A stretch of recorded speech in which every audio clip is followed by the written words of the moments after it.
que ce soit au Sankourou, que ce soit à Yemena, que ce soit à Lodja, que ce soit à Malembankulu, que ce soit à Kinshasa, partout et même de plus en plus un cri de colère sur cette moquerie de notre souveraineté par un groupe d'individus incompétents et assoiffés de pouvoir qui n'est même pas capable de gagner les élections régulièrement et qui a concocté à la veille de Noël une fraude méprisant totalement le peuple congolais et totalement inacceptable. Et donc voilà aujourd'hui le tableau qui nous est remonté. Sur base de cela, en dépit du fait que, pour ignorer la voix du peuple congolais qui avait plébiscité Moïse Katumbi, force nous a été de relever que la souveraineté de notre peuple a été galvaudée. Chercher à bénéficier d'un tel résultat, même si, en toute légitimité, nous avons des éléments pour prouver que jusqu'au moment où la fraude a commencé, c'était nous qui l'emportions, c'était un peu comme accepter de consommer un repas à moitié empoisonné, en comptant que nous aurons suffisamment d'anticorps pour évacuer ce poison. C'était inapproprié.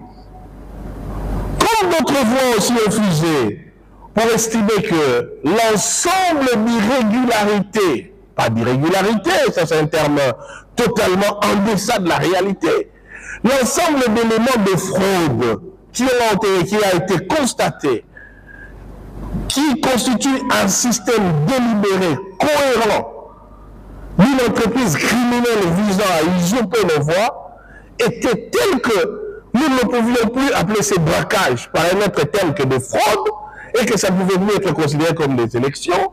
La fraude ayant tout corrompu, nous ne pouvions penser qu'à une simple logique, l'annulation pure et simple de cette mascarade, de cette pantalonnade, de cette farce indigne du peuple congolais. Raison pour laquelle Moïse Katumbi a estimé juste qu'au regard de ses considérations, avec ses alliés, de renoncer à la revendication de sa victoire et de s'atteler à l'exigence irréfutable pour laquelle nous ne transigerons pas de l'annulation pure et simple de ces élections et des poursuites judiciaires immédiates contre Denis Kadima, qui ne peut plus, même encore une seconde, occuper non seulement ses fonctions actuelles de président de la CENI, mais à qui la justice devrait interdire d'approcher de 100 mètres un centre de vote de quelque nature que ce soit sur la planète Terre, avec une condamnation lui interdisant l'organisation même pas d'élection des chefs de classe. Par ailleurs, le fait d'avoir dissipé des centaines de milliards, non, 1 milliard, plus des centaines de millions, au détriment du trésor, pour nous produire un tel chaos, alors même que notre pays est buté à beaucoup d'urgence, est une situation qui ne doit pas rester impunie. Et aujourd'hui, nous considérons qu'au regard des éléments dont nous disposons, effectivement, ces élections doivent purement et simplement être annulées. Denis Kadima et tous ses complices, y compris Félix Tshisekedi, devraient répondre devant la justice. Ce qui permet, en toute logique,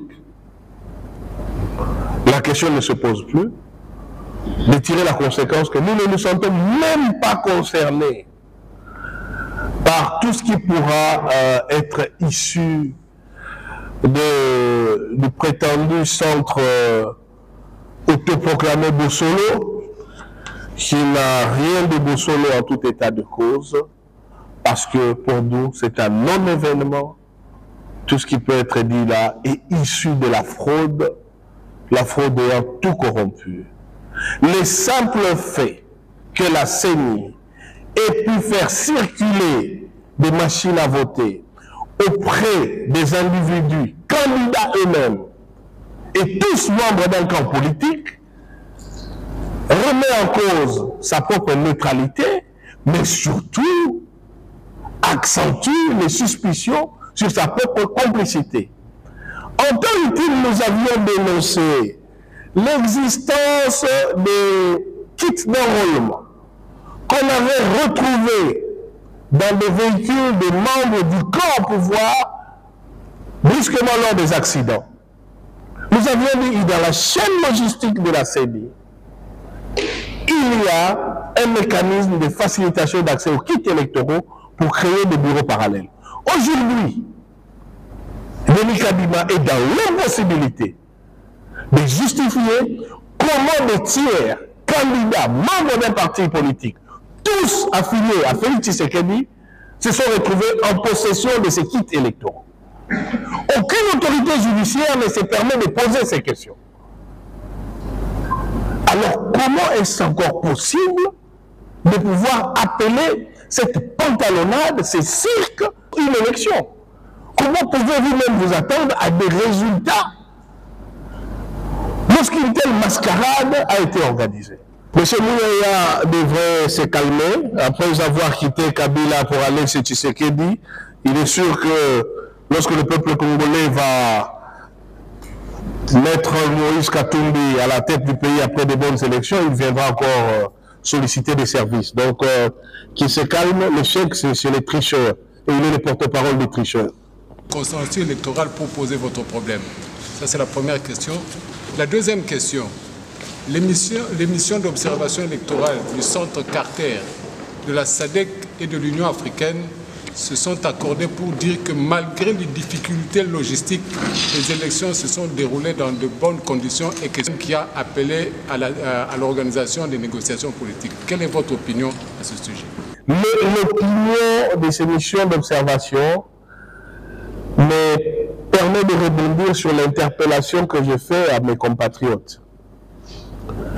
Soit nous Congolais, nous sommes conscients de ce que nous valons, ou alors nous devons commencer à nous contenter de l'image que nous projetons auprès des gens.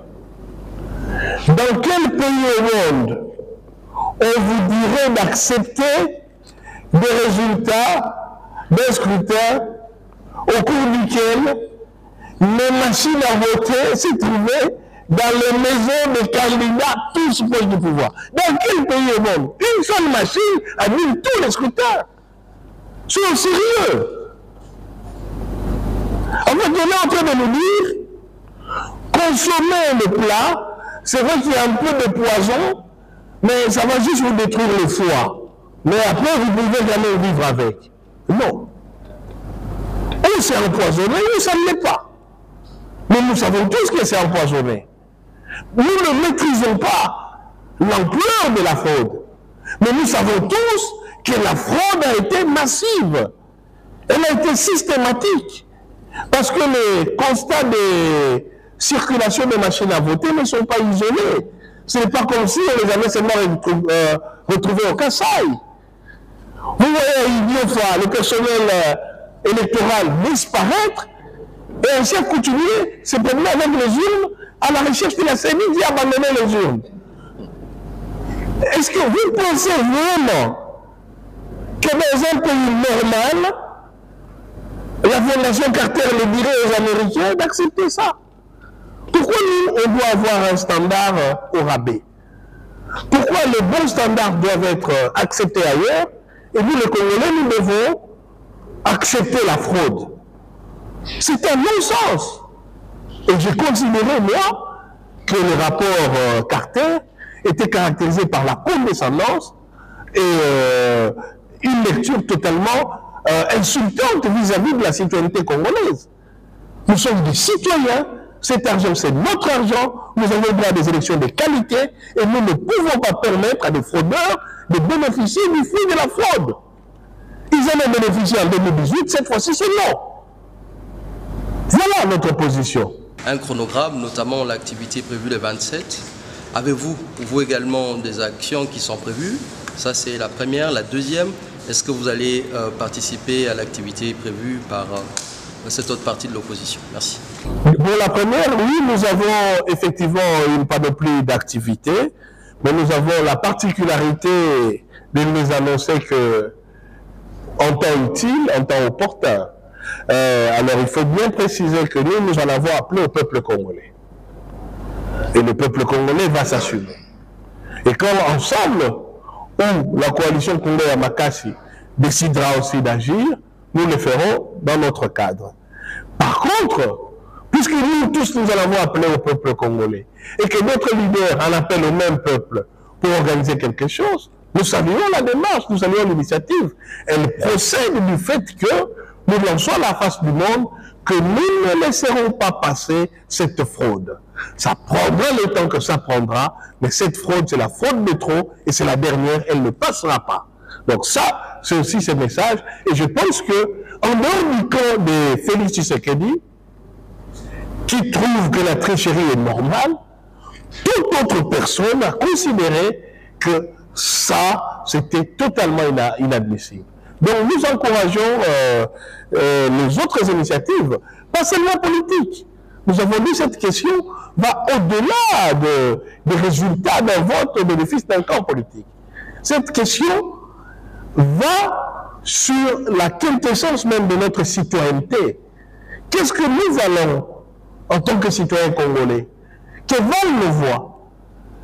Est-ce que nous méritons d'être toujours dirigés par des tricheurs, par des fraudeurs? Est-ce que c'est ça notre destin? C'est une normalité pour que des missions, des étrangers puissent venir et dire, bon, au regard du fait que les Congolais vous contentez facilement de la tricherie, on peut dire que c'est standard, ça va. On peut trouver 100, 200 machines chez des gens au pouvoir, mais c'est normal. Celle que vous, Congolais, vous méritez ça. Nous n'acceptons plus ça. Nous n'avons pas été invités. Néanmoins, nous sommes d'accord avec l'initiative et nous l'encourageons. Et si jamais on décide de nous y associer, pourquoi pas? En tout cas, nous encourageons l'initiative. Mais de l'autre côté, Félix Tshisekedi est en train de préparer son passage en force. Qu'est-ce que vous allez faire concrètement? Nous allons mobiliser notre population à faire respecter ses voix. De quelle manière? Nous sommes toujours des gens pacifiques. Quant au reste, ça procède de la tactique et de la stratégie. Vous le verrez bien sur le terrain.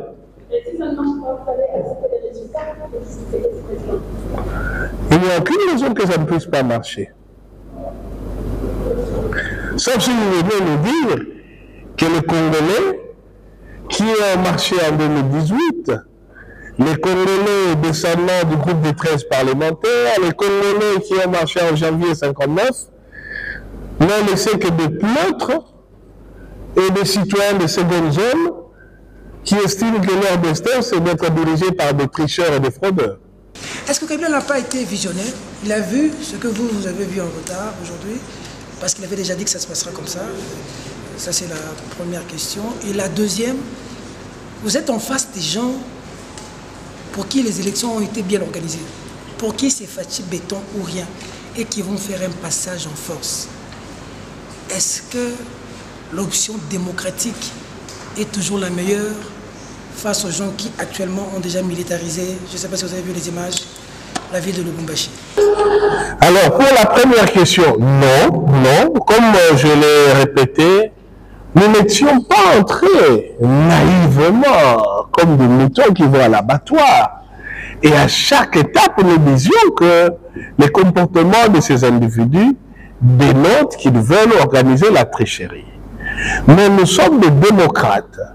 Nous ne pouvions pas procéder à un boycott a priori qui aurait servi à ce pouvoir, parce que le pouvoir avait organisé des élections épouvantables visant à nous dissuader d'y entrer. Et pourquoi nous ne pouvions pas nous interdire d'entrer? Parce que les élections ne sont pas la propriété de M. Tshisekedi, ni celle de M. Kadimo. C'est notre droit de peuple souverain. Donc personne ne peut nous empêcher de participer à des élections.